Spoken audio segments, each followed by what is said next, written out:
Dumating man ang hamon, kami magagalak. Pusong umaawit, puso'y nagpupuri. Ikaw ay mabuti, hari ng mga hari. Diyos kataas-taasan, hindi matitinag. Dumating man ang hamon, kami magagalak. Pusong umaawit, puso'y nagpupuri. Ikaw ay mabuti, hari ng mga hari. Diyos kataas-taasan, hindi matitinag. Dumating man ang hamon, kami magagalak. Pusong umaawit, puso'y nagpupuri. Ikaw ay mabuti, hari ng mga hari. Diyos, ika'y kahanga-hanga, dakila ang iyong biyaya. Salamat sa buhay, salamat sa kulay, o tunay na tagumpay. Diyos, ika'y kahanga-hanga, dakila ang iyong biyaya. Salamat sa buhay, salamat sa kulay, o tunay na tagumpay.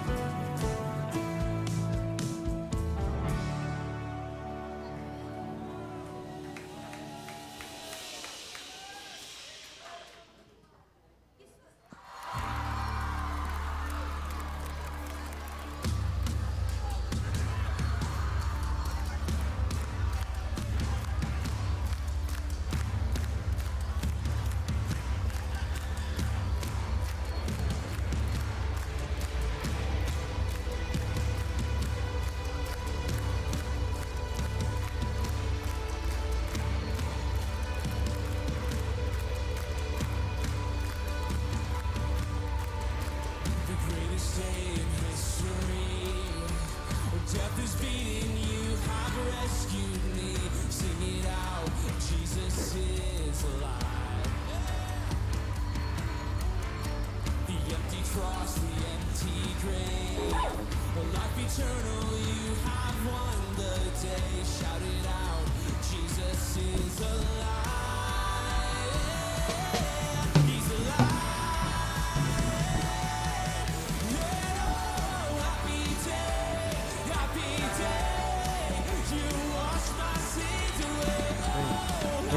Praise.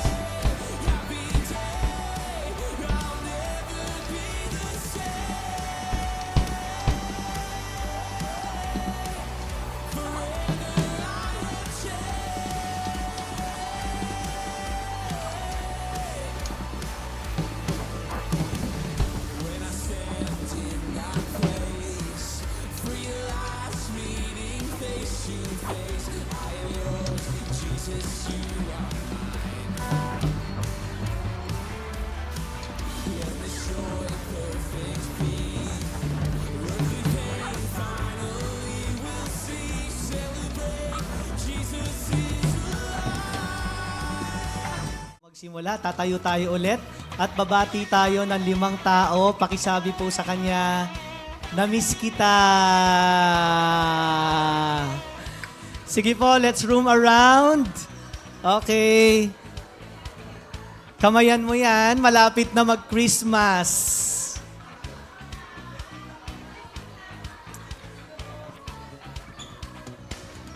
Amen. Tataas po natin ang ating mga kamay. Praise God. Lord, maraming salamat po for this family. Lord, di kami magkakakilala, hindi kami magkakamag-anak. Lord, we don't know each other. Pero pinagtagpo-tagpo mo kami lahat. It's to one purpose. It's to celebrate your goodness, your mercy, your love, your grace. Lord, salamat po ngayong umaga na ito sa aming mga pag-uusapan galing sa iyong salita. Lord, prepare our hearts. This will be the culmination, Lord, of our series about money. Thank you for giving us wisdom. Lord, biblically, hindi pala ito masama. Lord, but the love of money is the root of all kinds of evil. Lord, as I share your word, as I teach your word, Lord, anoint your servant. Thank you, Holy Spirit, for your powerful presence. We love you, Lord. We praise you. In Jesus' mighty name. And everybody say, Amen. Praise God. Makakaupo na po tayong lahat. At maayong buntag po ulit sa tanan, even po yung ating mga nasa online. Purihin ang ating Panginoon. So again, today will be the final or culmination ng ating series about money, evil, or good. Sino dito ang maraming natutunan? Taas ang kamay. Diba? For the whole month of August, kung uulitin natin, yung unang-una, ang pinag-usapan natin is choose wisely. The second is bayad utang or freedom from debt. Sino dito yung nakakabayad na paunti-unti? Taas ang kamay. Amen. Di ba may tinuro sa atin, pwedeng yung bola, di ba? Snowball, or pwedeng pa dahan-dahan lang. Okay, at least nakakabayad ka. The third one is budget na dibitin. Sino dito yung budget niya ay hindi na nagkukulang o bitin pa din? Taas ang kamay. Okay, meron pa rin nagtataas. May kulang pa din. And last week, ang ating pinag-usapan is from poor to abundance. Amen? So, marami tayong natutunan at tanong is, na-apply mo ba? Na-apply mo na ba? Iba sabi ay paunti-unti at dahan-dahan lang. So for our final topic, ang title po ng ating pag-uusapan is Understanding God's Blessings. Pwede po ba sabay-sabay natin itong basahin? 1, 2, 3, go! Understanding God's blessings. Yan. So, intindihin nating mabuti, ano ba talaga ang blessings ng Diyos at paano ko ba ito, paano ba ako maa-attract sa mga blessing na galing kay Lord?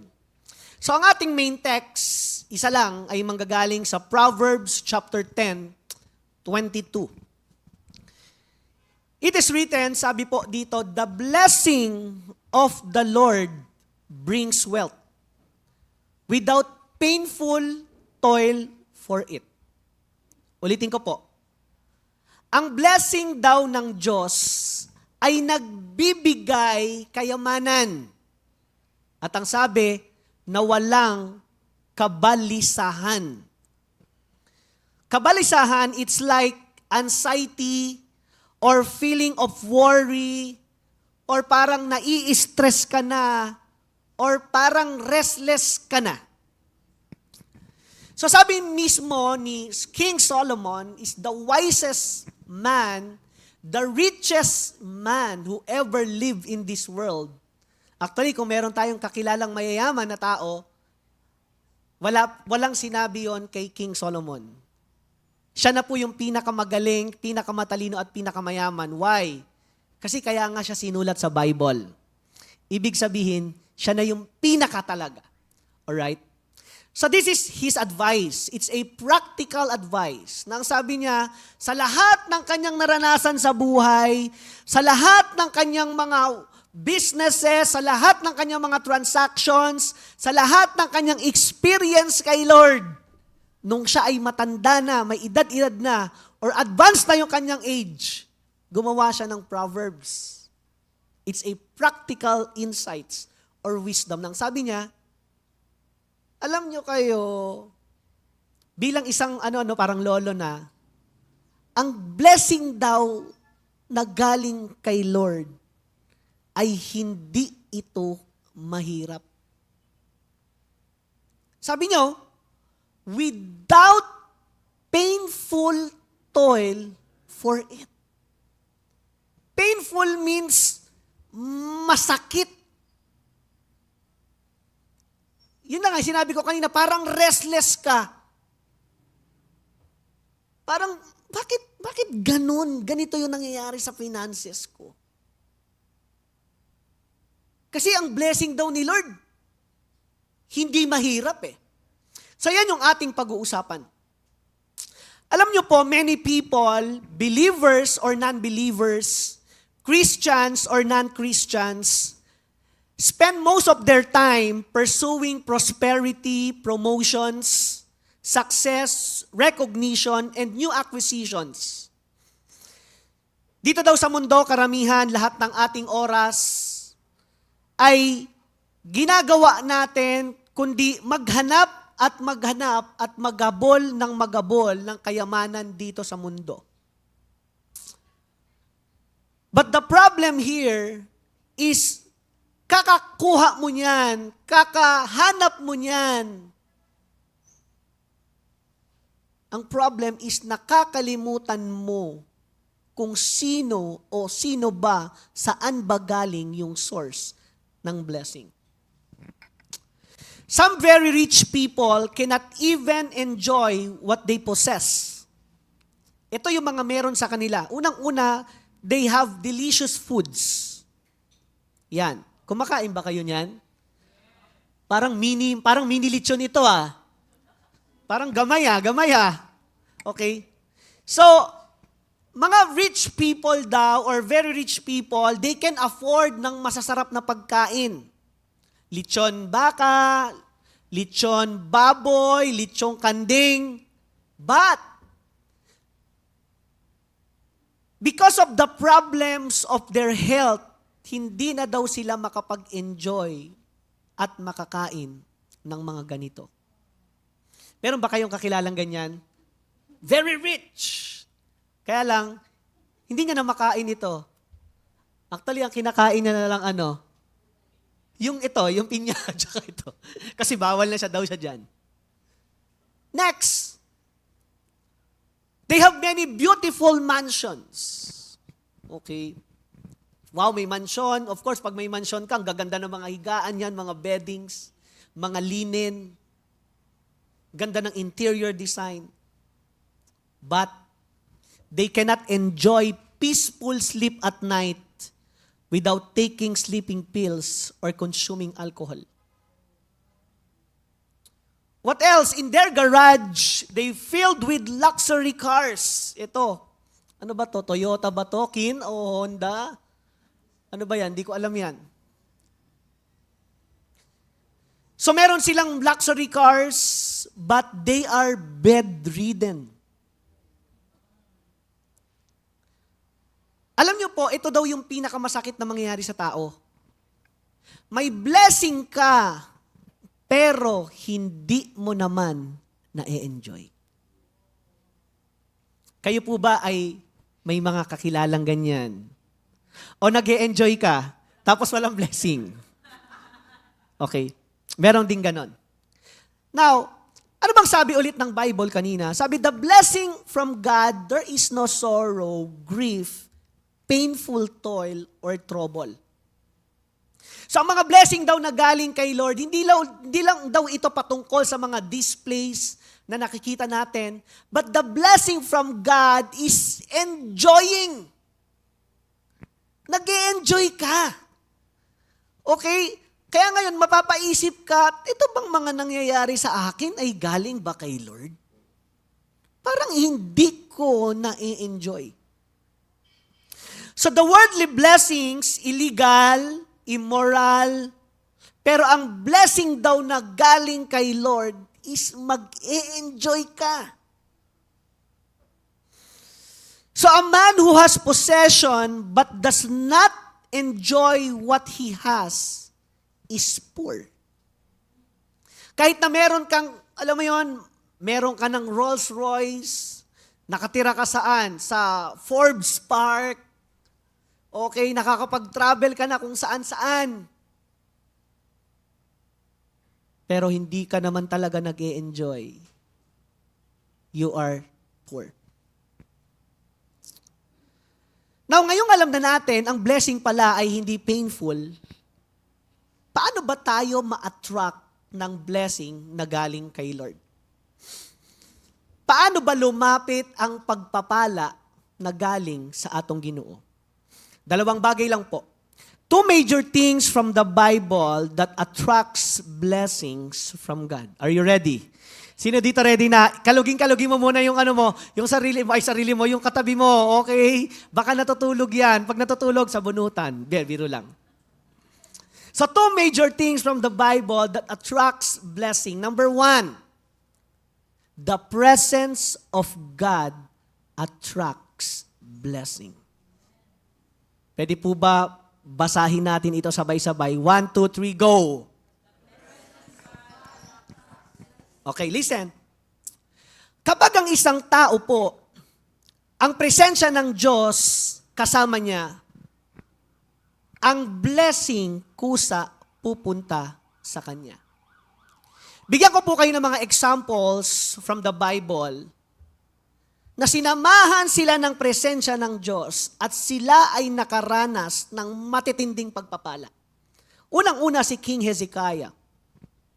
2 Kings 18:5-7a, it is written, Hezekiah trusted in the Lord, the God of Israel. There was no one like him among all the kings of Judah, either before him or after him. He held fast to the Lord and did not stop following him. He kept the commands the Lord had given Moses, and the Lord was with him. At ang sabi, he was successful in whatever he undertook. So the Bible said, itong si King Hezekiah, sabi, there was no one like him among all kings of Judah. Ibig sabihin, wala daw siyang katulad. At king pa ito King is more than president. Kasi empire yung hawak-hawak niya eh. Sabi, there is no one like him. Either before or after him. At ang sabi pa, he held fast the Lord and did not stop following him. Ang galing ng haring ito. Wala na siyang ginawa sa buong buhay niya kundi sumunod kay Lord. Sabi he did not stop following God. He kept the commands the Lord given to Moses. Yun na nga, the Lord was with him. So makikita natin, nung kasama niya yung presence ni Lord, what happened to him? He was successful in whatever he undertook. Meaning to say, kung ano yung ginagawa niya, successful. Magtatayo siya ng business na ganito, successful. Magbibuild siya ng project na ganito, successful. Magtuturo siya, successful. Lahat ng gagawin nito, successful. Why? May presence ng Ginoo. Number 2 is si Joseph. Genesis 39, 2-5. The Bible said, the Lord was with Joseph so that he prospered. Ganda! So nung kasama daw ni Joseph ang presence ng Ginoo, ang sabi, he prospered. And he lived in the house of his Egyptian master. So when his master saw that the Lord was with him and that the Lord gave him success in everything he did, Joseph found favor in his eyes and became his attendant. So if you remember the story of Joseph, isa siyang bata. Kaya lang, bata siya at isa siyang bata na masakit ang experience sa kanyang pamilya. Tama? Pinagtulong-tulungan siya ng kanyang mga kapatid. Halos patayin na nga siya ng kanyang mga kuya. At itong masakit, binenta pa siya. Okay? At ito na yun. Nung binenta siya ng kanyang mga kapatid, may nakakuha sa kanyang isang businessman at dinala siya dito. Naging kanyang boss si Potiphar. At nasabi ni Potiphar, grabe ni! Itong batang ito ay sinasamahan ng presensya ng Ginoo. At ang sabi ng Bible, found favor in his eyes. What do you mean? Found favor parang, uy, okay to si Joseph. Taniman ko to ng maganda. At ang sabi, look at what happened to Joseph. Potiphar put him in charge of his household. O lahat ng meron ako Joseph, simula ngayon, ikaw ang mag-manage. What else? He entrusted to his care everything he owned. Alright? So verse 5, from the time he put him in charge of his household and all of that he owned, the Lord blessed the household of the Egyptian because of Joseph. So look at what happened here. Doon nakita ni Potiphar, itong si Joseph ay sinasamahan ng presence ng Lord. Okay? Ang sabi ng Bible, binless ni Lord si Potiphar. Alam nyo, may mga ganyang tao. Pag nakakita kayo ng taong laging sinasamahan ng presence ni Lord, ingatan nyo yun. Alagaan nyo yun. Bakit? Kasi ang dala-dala nun ay pagpapala. Tingnan mo yung katabi mo kung sinasamahan ng presence ni Lord. Tingnan mga sinasamahan yan. Amen. Pwede ba palakpakan naman natin si Lord dyan? Who else? David. 1 Samuel 18:14 to 16. In everything he did, he had great success because the Lord was with him. Ganda. Lahat daw ng kanyang ginawa. Sabi he had great success. Bakit? Simply because David was with God. Walang sinabi sa Bible na nag-invest si David sa ganito, nag-ipon si David, nag-stock market, bumili ng real estate, walang sinabi. Walang sinabing nag-business, walang sinabi. Ang sabi he had great success because the Lord was with him.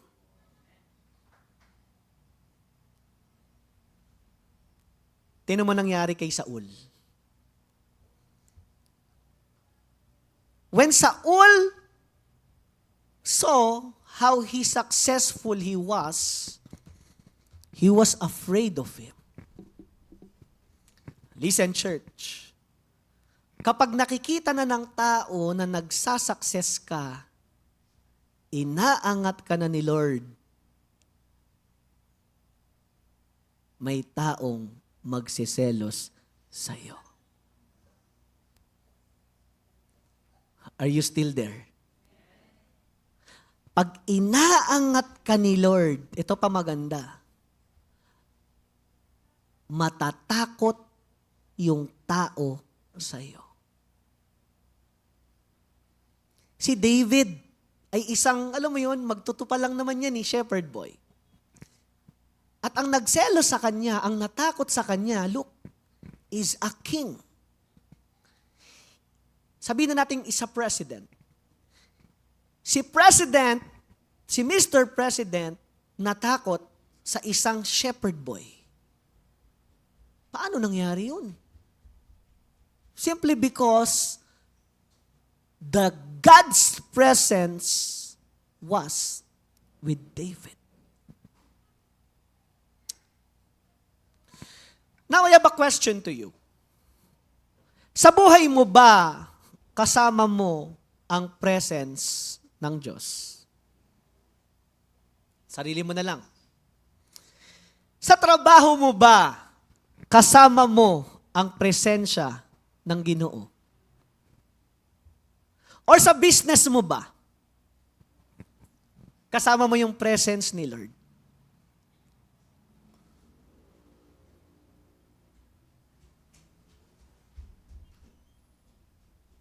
Last Friday, I was invited to speak sa isang company.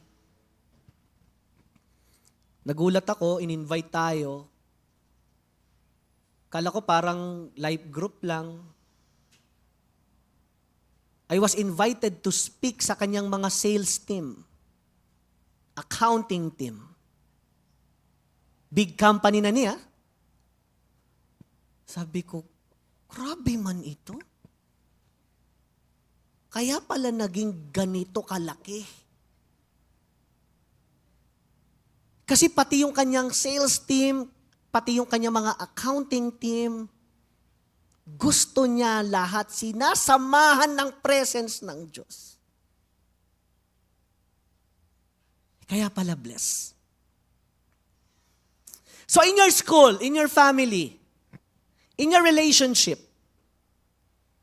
kasama mo ba ang presence ng Diyos? O saling kit-kit lang si Lord?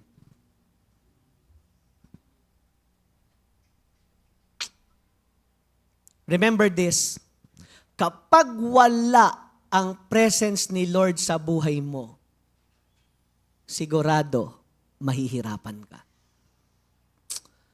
Now, what will happen, Pastor, kapag ang isang tao ay wala ang presence ng Ginoo?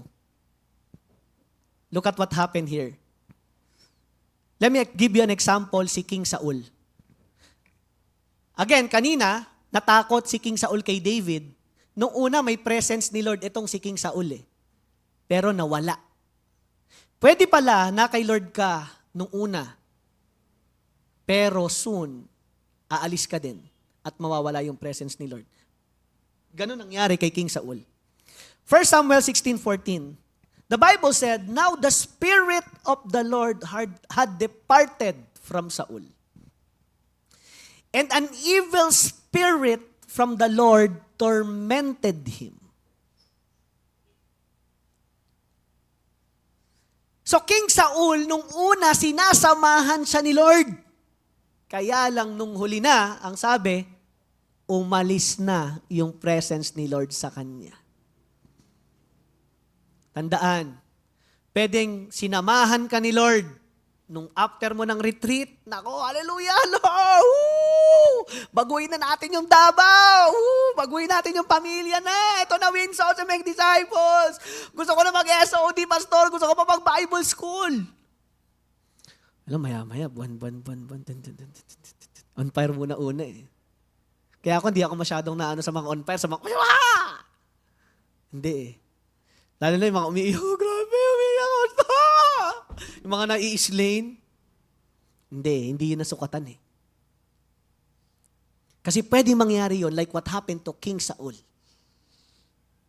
Una on fire, pero maya-maya, nawala na yung presence ni Lord sa kanya. Ito yung masakit. Kapag wala na yung presence ni Lord sa iyo, sabi nung wala na, sige, dun muna. Go, yung isa. Tama yun, yung Bible verse. Ano sabi? The Spirit of the Lord had departed. Nung umalis na yung presence ni Lord sa kanya, what happened? An evil spirit from the Lord tormented him.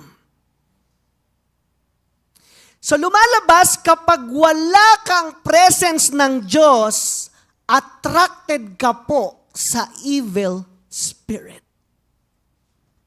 Actually, yan yung pinakasad talaga ako.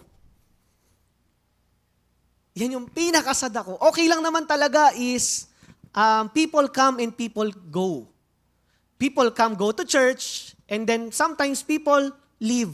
That's normal. Lahat yan. Sa company nga, normal Di ba sa company nyo nga may umaalis Sa pamilya nyo nga may umaalis Tama? Sa church, wala. Pinakamaraming tao dito. Ang pinakamasakit dito is what? Kapag umalis at nawala yung presence ni Lord, ang devil po, di ba parang roaring lion daw sila, wala ka nang kasama. Lakot ka sa akin. Yun na po. So attracted ka sa evil spirit, madali kang lapitan, madali kang kapitan, you are open, at ang sabi, they will torment you. Nung sinerge ko ang ibig sabihin ng torment, in Greek word is basanidzo. It means torture.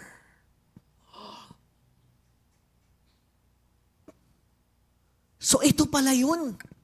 Hindi mo napapansin, akala mo, sus, wala na akong pakialam sa kanila. Bahala sila, ako bahala dito. Kami na umiiyak talaga. Ala, kapag umalis. We're not crying because nauubos ang membership, no. We're crying because you will experience torture.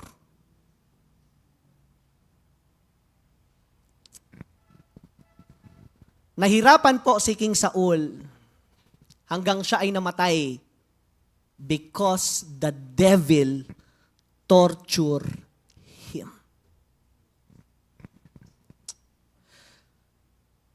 Now, application. Number 1, huwag kang aalis sa presensya ng Diyos. Nasaan ka man nilalagay ni Lord? Trabaho, business school, vacation, tour. Importante. Wag na wag ka pong aalis sa presence ni Lord. Yan yung backup mo. Yan yung bag mo. Di ba pag umaalis tayo, nakabag ka. Minsan nga, yung wallet natin, di ba, kailangan dala mo. Okay yan, kailangan naman talaga yan kasi may pamasahe. Pero pinaka-wag na wag mong kakalimutan is yung presence ni Lord. Kasi pag nawala yan, madali ka pong kamitan. Number 2, umiwas pumunta sa lugar na alam mong mapapahamak ka. Tandaan po natin ito, hindi lahat ng invitation sa'yo pupuntahan mo. Bakit? Minsan, ang invitation sa'yo ay dun ka pala malalaglag. Kaya ako, kapag may mga nag-i-invite sa akin, hindi ko alam wala naman akong kakilala dito sa Davao. Even nung ako po ay nasa Quezon City, maraming nag-i-invite. Kaya lang, nung kay Lord na ako, finilter ko na. Tol, kamusta ka na? Okay lang. Tagal na natin di nagkikita. Sama ka naman. Minsan. Teka lang. Walang problema pag may vacant ako. Gumagawa na lang ako ng paraan kasi alam ko pag pumunta ako doon, ayun na, naku po. Torture ako dito. Bugbog ako dito sa kalaban. So, umiwas ka na sa mga lugar na alam mong mapapahamak ka. Third, umiwas sa mga taong alam mong ayaw nila sa Diyos. Umiwas ka na. Kapag alam mong, naku po, ito, ayaw nito kay Lord. Kapag sinamahan ko ito, all okay, friendship kami. Kaya lang, laging nakikipagdebate sa akin ito. Irita sa akin, hindi naniniwala sa akin, may something na ginagawa sa akin. Ayaw niya kay Lord. Better to stop it. Hindi masamang mag-unfriend.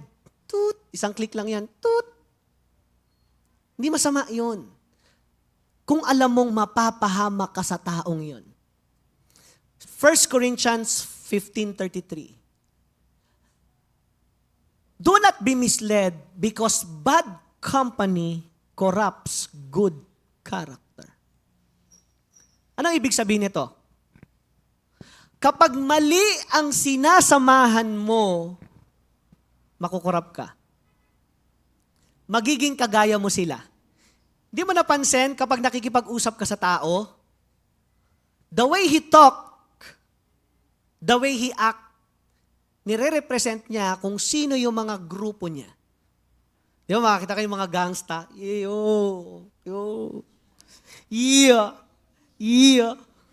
Wala. Ay. Makikita mo na kagad. Ang group nito is mga gangster. Makita mo naman, pagpasok, patayo-tayo yung buhok.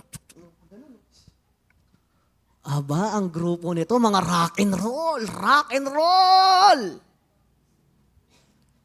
Okay. So if your company are corrupt, mahahawa ka po sa kanila. Huwag mo na subukan, di pastor, kasi gusto ko silang i-win kay Lord. Okay, hindi yun masama. Praise God, pwede yun. Pero pag alam mong ikaw yung nawi-win, di ba ganun yun eh, pag on fire ka, di, sasharean ko ito. Pero kapag alam mo hindi ka pa malakas, maganda iwas ka muna. Na-experience ko yan? Di, kaya to, agaw. Maya-maya, nakokorap na naman ako. Doon ako nagtanong kay Lord, bakit na kay Lord na ako? Okay naman yung friendship namin dito. Kaya lang ayaw pala ni Lord, yun yung mga kasama ko. Kaya nung sinabi na ni Lord, anak, give up mo na yan. Sunod ka sa akin. Padadalang kita ng mga bagong kaibigan, padadalang kita ng mga kasama mo na nagmamahal din sa akin at sabay-sabay ko kayong pagpapalain. Proverbs 13:20. Walk with the wise and become wise, for a companion of fools suffers harm. So kapag kapasama mo daw po ay wise or magagaling, matalino, mayaman, you will become like them. Maganda yan, sumama ka dyan. Sumama ka sa kanila. Makakakita kayo sa mga church niyan. Marami dito niyan sa Davao. Alam mong kay Lord, mga wise people, magagaling.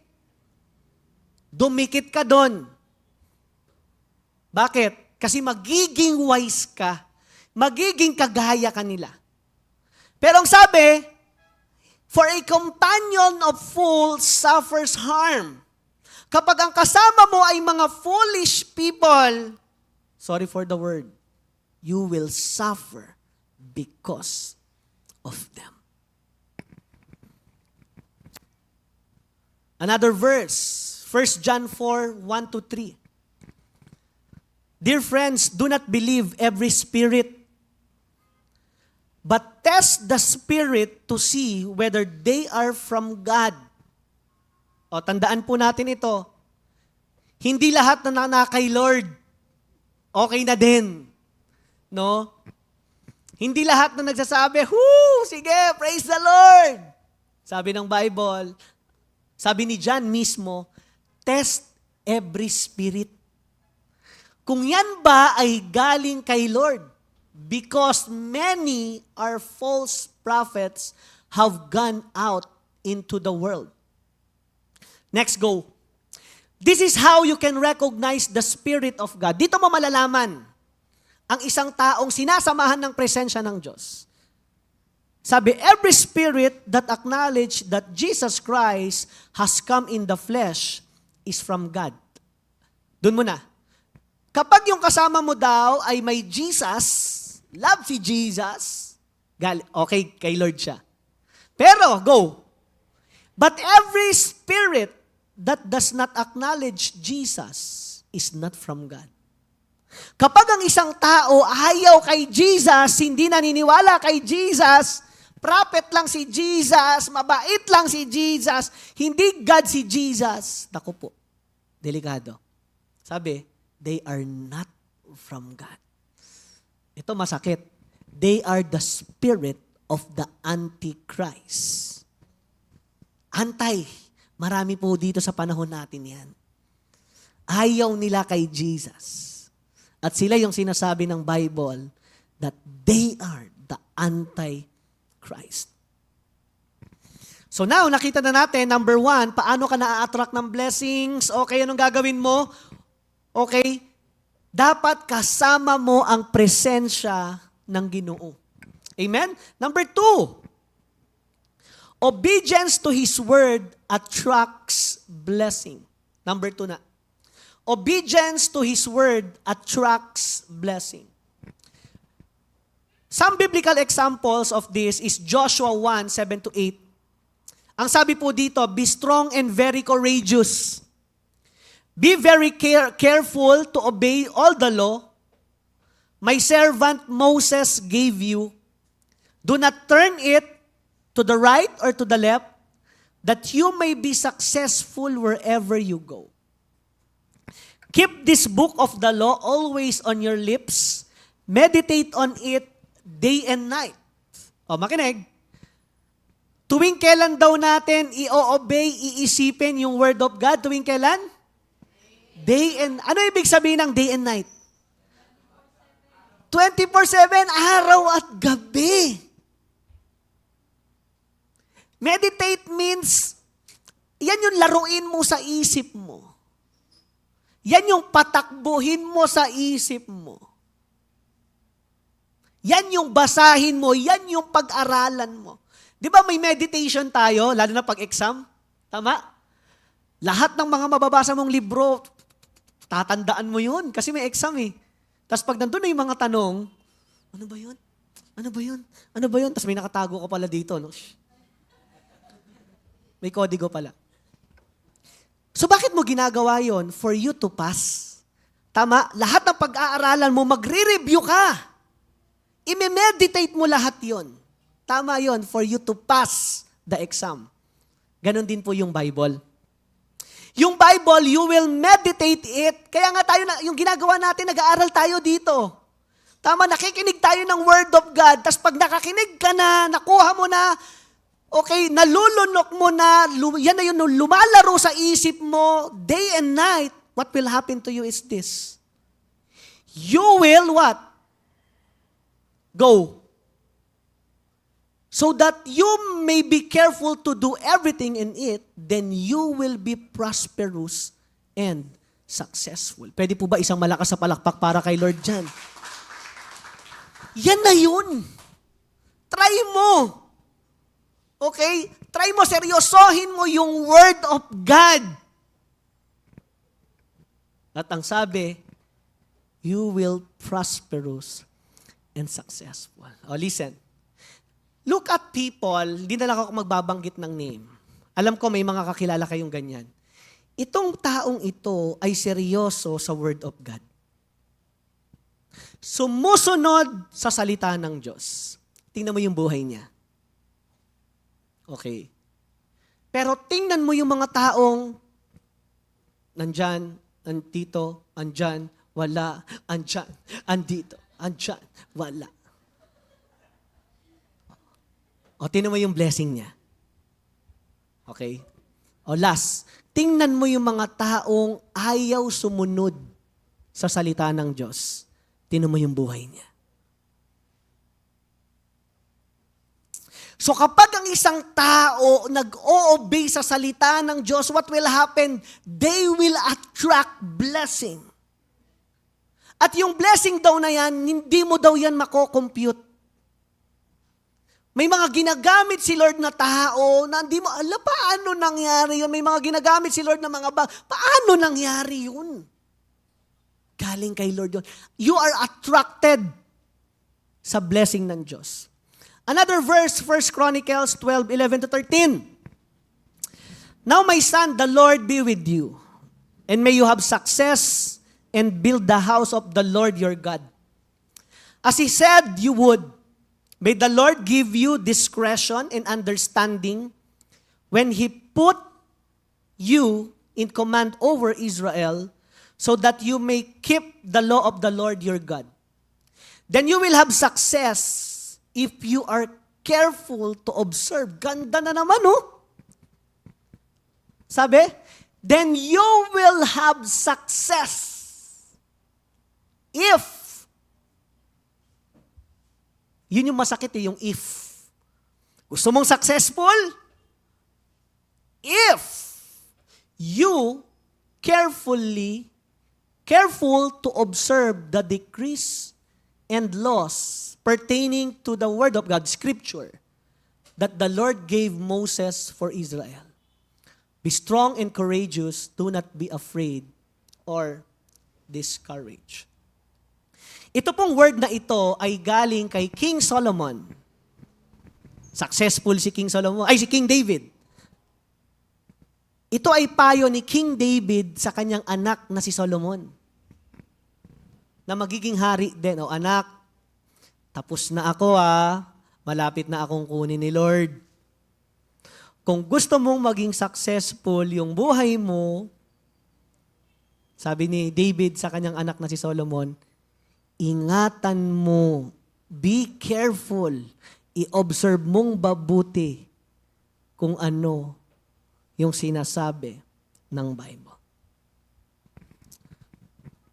So we learn that from scriptures that there is no real success apart from the Lord. Ang obedience daw po is both passive and active. It is not enough just to avoid what is wrong, but we need to actively pursue what is right.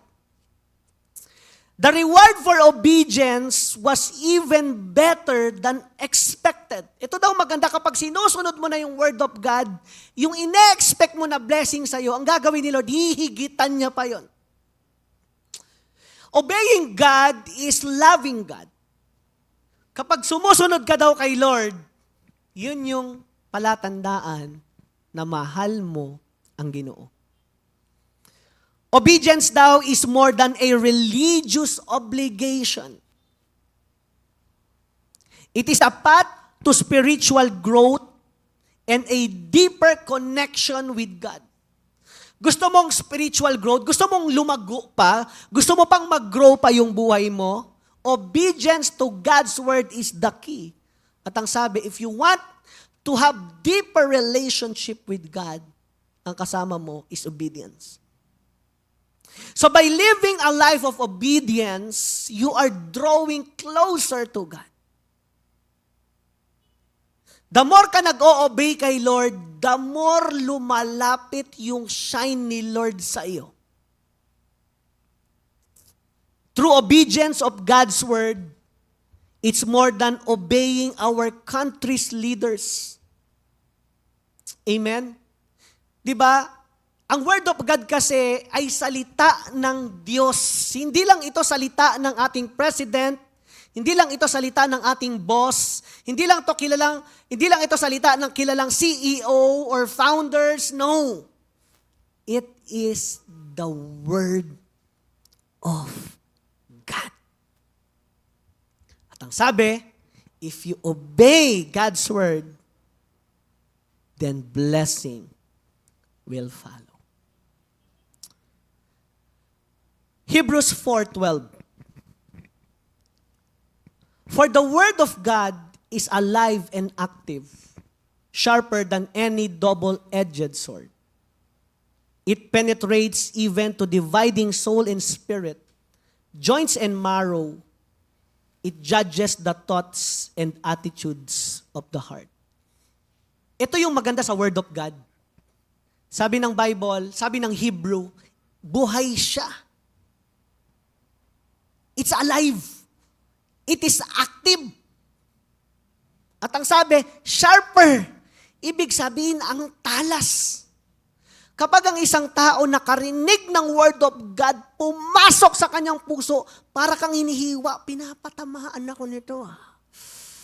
Takot ka sa akin. Hindi ka pinapatamaan. Talagang binubuga talaga sa'yo ni Lord para maintindihan mo, okay? Hindi lang patama. Gusto ni Lord, saluhin mo. Hindi para pahiya ka. Gusto ni Lord, saluhin mo yun. Kasi it penetrates in your soul, in your spirit. At maya-maya, kapag tinanggap mo yun ng mabuti, ay, akin yun, ako yun na. Sabi it judges the thoughts. Napapaisip ka. At lahat ng mga maling dyan sa puso mo, nababago. Amen? Another verse, Psalms 119:105, for the word is a lamp for my feet and a light on my path. Noong araw po, wala pa namang Davao Light. Okay? Wala pang Davao Light yan. Nung panahon pa ng Bible, wala pa. Ang gamit nila is lamp. Of course, madilim. Walang Davao Light eh. Naka-experience na ba kayo ng brownout? Brownout, no? Dapat nga blackout yun eh. Nakakapagtaka bakit brown eh. So, kung brown out, walang ilaw, ganun din sa kanila nung araw. Ang kanilang ilaw is the lamp. Ang ginagawa nila, maglalagay sila ng gas, tapos sisindihan nila ng apoy. Pshh! Kung saan sila pumupunta pag gabi, dadali nila yon yung lamp. What is the purpose of lamp? Ayan na. Magbigay ng ilaw, saan? Sa inyong pupuntahan. Ito maganda sa Word of God. Kapag ang isang tao gustong-gusto sundin ang Word of God, papunta siya, pupuntahan niya, ay isang magandang buhay.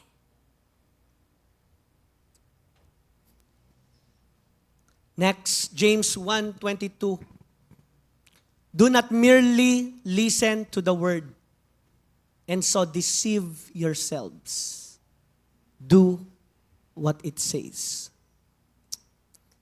Praise God na if you listen. Maganda na yan yung ginagawa mo ngayon. Good news, congratulations. Nandito ka, congratulations. Pakisabi sa katabi mo, congratulations. Congratulations, okay. Pasado ka na. Pasado ka na sa first test. Hallelujah, praise God. Pasado ka na. Kaya lang may second exam. Do what it says. Maganda na, nakikinig ka na. Praise the Lord. Nagsusulat ka na, nagtitake down notes ka. Praise God. Okay na yon. Pero, wag mong lokohin yung sarili mo. Wag ka lang makinig. Sabi ni James, gawin mo din kung ano yung pinaringgan mo. Kahit nga isa lang alam mong Bible verse eh. Pero ginagawa mo, okay na yun eh. Kesa maong dami mong alam mo, sinabi dito. Nakasulat. Ang daming alam. Tanong, na-apply ba? Kaya nga makakakita kayo dito niyan. Pag naka-encounter kayo, pwede ba kitang kabisado yung Bible? Kaya lang, ang gulo ng buhay, ang gulo ng pamilya. Last verse, Matthew 7:24. Therefore, everyone who hears these words of mine and puts them into practice is like a wise man who built his house on the rock. Ang isang tao daw, according sa ating Panginoon, nakinig, pinapractice, sila daw ay matalinong tao. Ang ginagawa nila, sila ay nagbibuild ng kanilang bahay sa batuhan. Ibig sabihin, ang tibay. Binibuild niya yung kanyang buhay na malakas. Binibuild niya yung buhay niya na magaling. Ang sabi ng ating Panginoon, they are wise. Amen? So what's the lesson here? Dalawang bagay lang po ang matututunan natin as I end. Ang blessing na galing sa Diyos, hindi mahirap kapag ang isang tao ay sinasamahan ng presensya ng Diyos at sumusunod sa kanyang salita sa Biblia. Ulitin ko, yung blessing pala, di pala siya mahirap. Kapag kasama mo yung presence ng Diyos at ikaw ay sumusunod sa salita niya. Pangalawa, kapag inuuna mo ang Diyos, susunod na lang ang blessing. Kapag first daw si Lord sa buhay mo, magugulat ka, lahat sumusunod sa iyo. Kaya nga in my family, nag-usap kami, nice, hindi ikaw yung first ko. Si Lord. Ganon din kila Nasha and Pablo. They are not my first. My family, hindi sila yung first ko. Ang first ko si Lord. Kasi pag inuna ko si Lord, magiging maganda yung relationship namin sa family. Mali yung una yung family. Kapag inuna mo yung family, mali. Nasaan yung source mo? Dapat una si Lord, tapos kapag inuna mo si Lord, ang ganda ng family, blessing susunod. Pero, kapag kung sino-sino yung inuuna mo, at hindi si Lord, magugulat ka.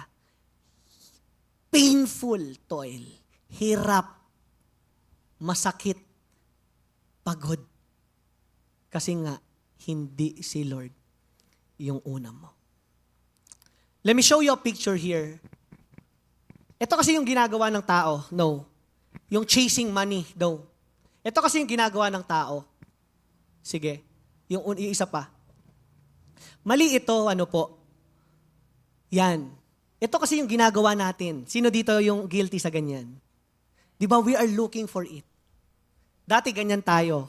Pero buti na lang, praise God, sa ating series, no, nabura na ito. Dapat pala daw ganito. Sige, go. Yan. Ikaw to, o ikaw to, o ikaw to, family mo yan. Dapat ganito. At kapag ganyan yung buhay mo, yung blessing nandun na lang, ang dami niyan. Maniwala po kayo sa akin, sobrang dami niyan. Amen? Isang malakas ulit na palakpak para sa ating Panginoon. As I end, let me share to you a story.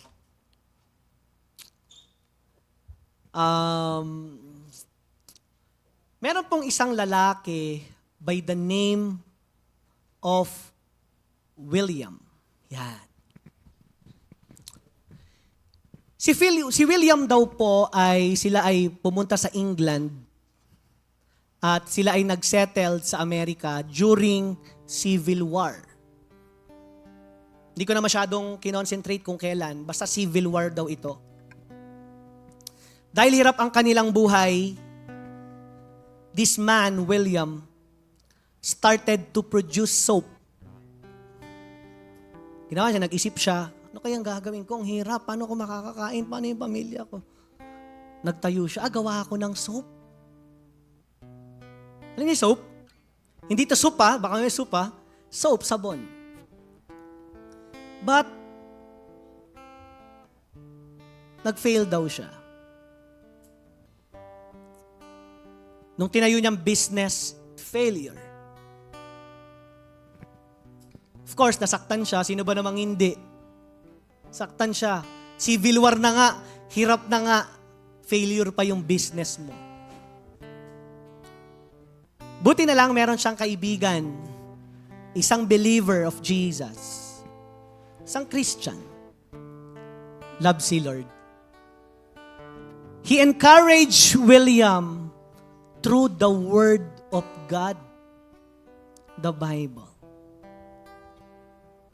Kinote itong verse in Genesis 28, 20 to 21.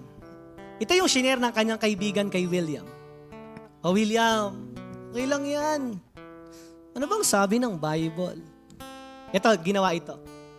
Sabi niya, then Jacob made a vow, if God will be with me and will watch over me on this journey, I am taking and will give me food to eat and clothes to wear, so that I return safely to my father's household. Then the Lord will be my God, and this stone that I have set up as a pillar will be God's house. And, look at this, that you give me, I will give you a tent.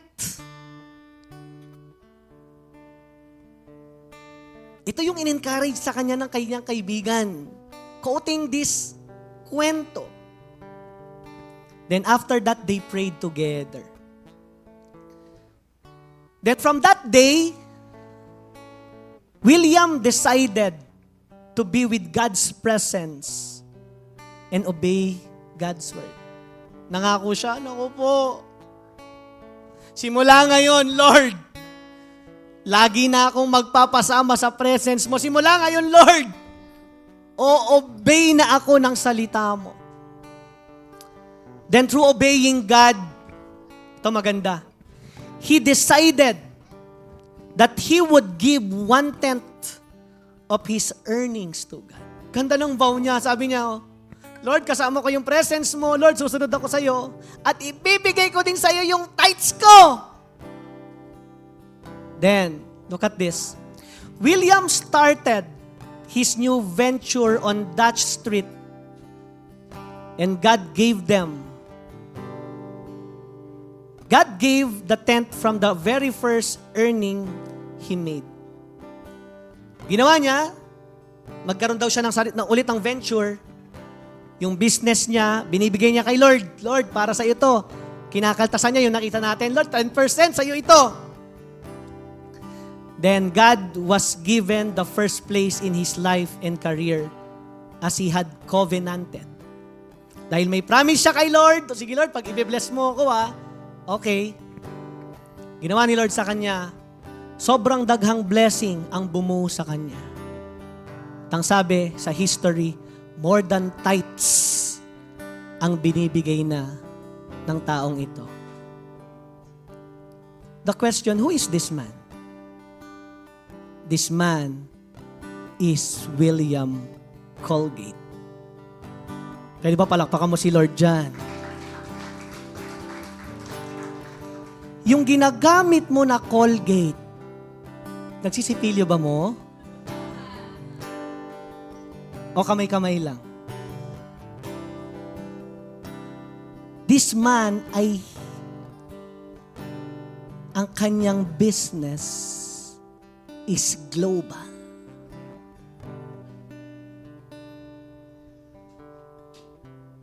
Hindi na natin kilala yung kanyang history, Basta bili ka lang ng Colgate. Anong flavor? Sige, gusto ko yung mayroong mga crystals. Kaya gusto ko ng Colgate. Kasi si William Colgate po ay believer. Sa aking pagtatapos, money is not evil. Money itself is not evil. But the love of money is evil. That's why choose wisely. Or pwedeng yung buhay mo ngayon ay hindi maganda yung na-experience mo financially. Marami kang utang. Di ba tinuro sa atin, nabayaran mo yan, huwag mong tatakasan. Or pwede yung iba sa atin ngayon, wala ka ng money. O di ba ano bang sinabi sa atin? You work, wala ka palang money, di magtrabaho ka. You save, you invest. Then after that, ibigay mo yung para kay Lord. Kaya nang ginagawa ni William Colgate. Subok na to.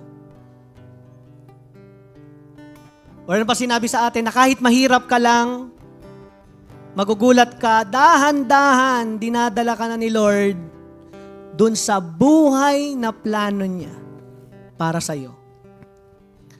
At kapag nandun ka na, wag na wag mong kakalimutan, wag na wag kang aalis sa presensya niya at lagi kang susunod sa kanyang mga masalita. Isang malakas na palakpak para sa ating Panginoon. Tatayo po tayong lahat. Hallelujah. We will sing a song. Pipikit mo yung dalawang mata.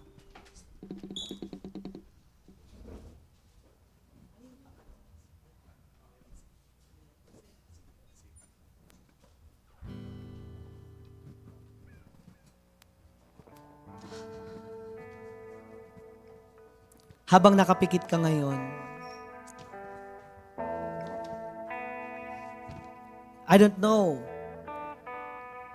bakit ka nandito.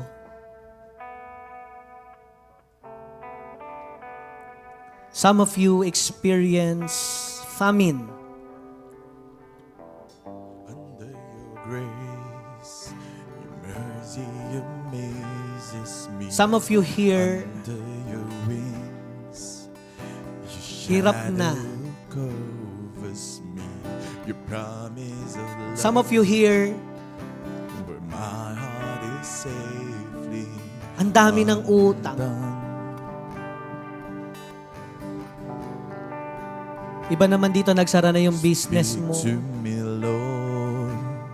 Your servant is listening. Yung iba dito, there is your family. Over the noise, I hear you whispering. Na alam mong kailangan mong iligtas. Kasi My heart is kapag hindi, he will gonna torture by the devil. I found my fortress, God is saying you right now, anak, and my soul is anchored. all you need to do My resting is to be place with is in your name. my presence. Forever safe. Hindi mo na kailangan i-chase pa yung mga bagay dito sa mundo. Hindi mo na kailangan paghirapan pa. Your servant is Kaya ka nahihirapan ngayon. Kasi baka yung ginagawa mo, plano mo lang yan. I hear you O baka yung ginagawa mo, galing sa devil yan. come. Sabi kasi ng Bible, the blessing of God brings wealth without painful toil for it. Ibig sabihin, hindi mahirap. Easy lang, chill lang. My fortress, Isipin mo ngayon, ano yung ginagawa mo? my soul is Galing anchored. ba yan With sa Diyos? you, my resting place Kung hindi, is in your name. better to stop it. I found my fortress in you. Iwasan mo na yan. Hinto mo na yan. God's plan for you, hindi mo siya mai-imagine. It's unimaginable. Hallelujah. Forever safe, Lord, thank you for your word today. forever safe, Gusto namin maging kagaya ni David. forever safe. Gusto namin maging kagaya ni Joseph, Lord. Nila King Hezekiah, the man and woman of God in the Bible. Far away, Kaya pala sila naging prosperous. Kaya pala sila naging successful, Lord. to save Dahil sinamahan mo sila. by your strength. Ganon ka din. And I Alam ko, you have a dream. forever Gusto mo maging successful yung buhay mo. Gusto mo maging successful yung pamilya mo. Hindi masama yan. Tama yan. Pursue it. away. Oh, Pero habang ginagawa mo yan, wag na wag mong kakalimutan ang presensya ng Ginoo. Kasi kapag hindi, ang devil's presence ang sasama sa iyo. I found my fortress in you, and my Lord, soul is anchored. with patawarin mo you, kami, Panginoon. my resting place. Patawarin mo kami, Lord. In your name, In the name of Jesus. my fortress Lord, in you, and my buhusan kami ng banal na dugo ni Jesus. Ano bang spirito nang galing sa iyo, Panginoon, in the name of Jesus, umalis kayo dito. is in your name. Labas in the name of Jesus. Lord, mga maling puso, mga maling isip, mga maling ginagawa right now in the name of Jesus, out in the name of Jesus. Lord, let the blood of Jesus flow even in our finances, in our wealth, in our blessing, in our family. Let the blood of Jesus flow. Lord, spirit of witchcraft, umalis kayo sa buhay namin, umalis kayo sa pamilya namin, umalis kayo sa simbahang ito. In the name of Jesus Christ. is in your name. Hallelujah. I found my Sige, fortress in binabalik ka ulit ng Diyos sa presensya na ngayon. Bumalik ka ulit sa presensya ng Diyos kayo kasi kapag hindi ka dyan, is in your name. magiging open ka sa devil. That's why you always go back every day in your life. Always be Soul is anchored. in God's presence. My resting Hallelujah. is in your name. Sige, pangalawa. I found my Sumunod ka daw sa salita ng Diyos. in you. Let my soul Lord, patawarin mo kami kung hindi na kami sumusunod. Patawarin mo kami, Lord, kung may iba na kaming sinusunod. Kaya pala naging ganito yung buhay namin. Kaya pala naging ganito yung pamilya namin. Lord, starting today, we just want again to go back to your word. To go back to our devotion. To go back to our life group. Go back, Lord, to the school of discipleship. Basta kung saan nandun yung presence mo, kung saan nandun yung word of God, Lord, gusto namin doon. my soul is anchored Hallelujah. with you, my resting place. Thank you, Jesus. Thank you, Holy Spirit. Tataas po natin ang ating mga kamay. Lord, thank you for your word today. And as we end our series about money, is it evil or good? Salamat, Lord, dahil hindi pala ito masama. Gusto mo maging maayos kaming steward ng aming pananalapi. Gusto mo maging magaling kaming manager, Lord, na lahat ng mga blessing na mga binibigay mo sa amin. Salamat, Lord, for the whole month, for teaching us. And we pray, Lord, that every day, we're going to practice it. Araw-araw, Lord, i-apply namin ito sa aming buhay. Thank you for your word. Na laging pinapatamaan kami, na lagi kaming binabago. Salamat sa mga pangako mo, Lord God. And we're excited sa promise mo, Lord, that we will become successful. We will become abundance. We will become successful. We will become great for your glory. Thank you din, Lord, sa mga taong nagbibigay inspiration sa amin. Hallelujah. Thank you, Lord, for the people, Lord, that were always here for you. Hallelujah. Sige po, let's raise our hands. May the Lord bless you. May the Lord keep you. May the Lord make His face shine upon you, and may the Lord be gracious to you.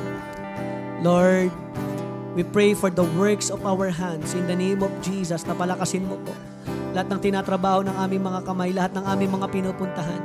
Lord, we pray for the heads of protection. Lord, protection from the wrong people, protection from the devil in the name of Jesus, even to our families. Lord, palaguin mo po yung aming mga business. We pray for promotion right now in the name of Jesus. Multiplication in the name of Jesus. Lord, ito mga kapatiran ko rito, Lord, pagyayamanin mo, pagpapalain mo kami lahat in the name of Jesus. At habang ginagawa mo ito, Lord, di kami magiging mayabang, hindi kami magiging madamot, Lord, but we will gonna share it to others. We're gonna share it to your people, Lord God, in the name of Jesus. Lord, we pray also for healing. There's people here na may sakit right now. Receive complete healing. In the name of Jesus. Pati po yung mga nasa online right now, receive complete healing sa pangalan ni Jesus. Lord, thank you for your people here. Thank you for your church. Lord God, thank you for building this church. Lord, dito kami nagsasama-sama. Lord, dito mo kami pinapalakas, dito mo kami binabago, at dito mo kami pinagpapala, Panginoon. Lord, protectionan mo po ito sa pangalan ni Jesus. Lord, maraming salamat po. We want more of you, God. Lalo na these bare months na naman, Lord. We are excited for more miracles, for more blessings, for more favors from you. We love you, God. We love you, Jesus. We love you, Holy Spirit. We bring back all the glory, honor, and praise. Ito po ang aming dalangin. Sa pangalan ni Jesus, and everybody say, Amen. Praise God. Isang malakas na palakpak para sa ating Panginoon. Before we leave, I just want to invite the first-timers. Meron po ba tayong first-timer ngayon? Can you please go in front here? Sige po. Amen. Sige po, palakpakan naman natin ang ating mga new friends. Come on, palakpakan natin ating mga new... Sino pa ba, mga new friends? Okay, sige, let's lay hands naman natin yung ating mga new friends. Okay. Lord, salamat po sa mga padala mo, Panginoon. Ingatan mo sila. Lord, we believe that they will grow more. Lord God, they will surrender their life to you, Jesus. Lord, we are excited sa gagawin mo pa, Panginoon, na bagong buhay sa kanila. Pagpalain mo po sila, Panginoon, at ingatan mo rin po kami sa pag-uwi. Salamat po. In Jesus' mighty name, and everybody say, Amen. Yay! God bless! We have, please. Okay, God bless everyone. So, reminder lang that we will be having our Victorious Life class this afternoon. And I think we have some birthdays to celebrate. Sino yung mga birthday celebrant ng August? Taas ang kamay. Come on, come on, come on. Birthday celebrant ng August. Huwag mahihiya. We have something for you. Sino birthday August dyan? Ala, nahiya na sila. Walang birthday? As a new friends na lang. Sige. I think, wala. Kami mga new. Okay, so meron tayong Victorious Life class mamayang hapon sa lahat ng